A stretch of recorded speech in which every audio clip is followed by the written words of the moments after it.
Reporting live from UNC's indoor practice facility, I'm Ross Martin for Inside Carolina. This is Greg Barnes with Inside Carolina. We just talked to UNC offense coordinator Phil Longo about the offense, wide receivers, quarterbacks, offensive line. We're on the 11th day of practice. Greg, what are your major kind of instant takeaways so far with the offense?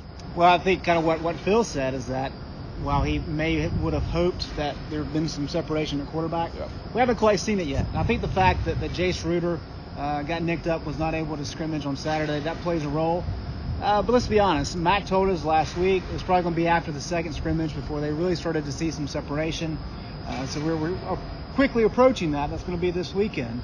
But I think that's what everybody's paying attention to. We know the running back room is very good. As Phil said, a lot of youth at wide receiver, a lot of youth at offensive line, especially with the second and third units. So it's going to be a work in progress, but everybody's focused on that quarterback position. And I think until that is settled, there's still going to be a lot of question marks surrounding this offense, especially given the fact that the defense played so well on Saturday. Yeah, and at some point you want one quarterback kind of step up and then get all the first team reps. They're still waiting on that. I thought it was interesting. He said that Jace Ruder is the more athletic guy, Cade Fortin maybe the better thrower, and Sam Howell, the true freshman, combines all three.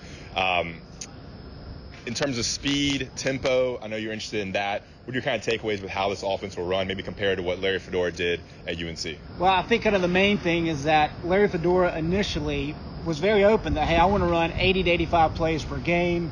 We want to tire out the opponent.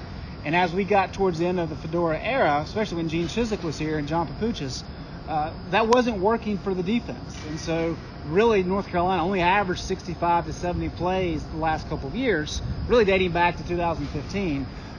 That's going to be what's so fascinating to me is we know Longo wants to go up tempo. The players have talked really since spring ball about how Phil really wants to go faster. At least he's going faster in practice than Larry ever did. How does that transition onto the field, on game day? We'll have to see. Phil did say today that they're not always going to go fast. You can't really do that. But kind of the mixing and the matching with what Jay Bateman wants to do. We all know that Jay came from Army where they really had a time control, clock control offense. That's just one of those puzzles that we're going to have to see how it plays out. Yeah, and you say air raid offense, but it's going to be a huge running game. That's going to be a big part of this game, especially with this offense, especially with young quarterbacks. They have a kind of a stacked veteran running back room. It's kind of been the talk of camp. Your thoughts on what UNC has on the ground? Yeah, well, we know what Michael Carter and Antonio Williams can do. And I think the fact that Javonte Williams has kind of surprised everybody with how well he played at the end of last year and kind of what he's done since spring ball. That gives you kind of three guys they can really use. And talking with the players and people around the program, this is going to be a little bit different than what Fedora did in terms of utilizing those running backs. They're going to be spread out more. They're going to be lined up in the slot more. We really didn't see that with Larry's offense. So that's going to be a fun thing. And when you've got guys that are so talented, you can really mix it up. And you don't have to go 11 personnel with one tight end and one running back. You can go 3 running backs if you want to. And so that's what, when we talk about there being youth at wide receiver, that gives you a lot more options because now you got guys that can slide out and play those wide receiver roles as a running back, and it gives you extra depth. And the tight ends are veteran as well with senior Jake Vargas and Carl Tucker.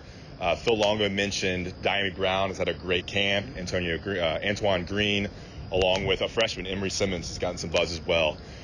So that's it for the offense here. We'll get to talk to defensive coordinator Jay Bateman later in the week.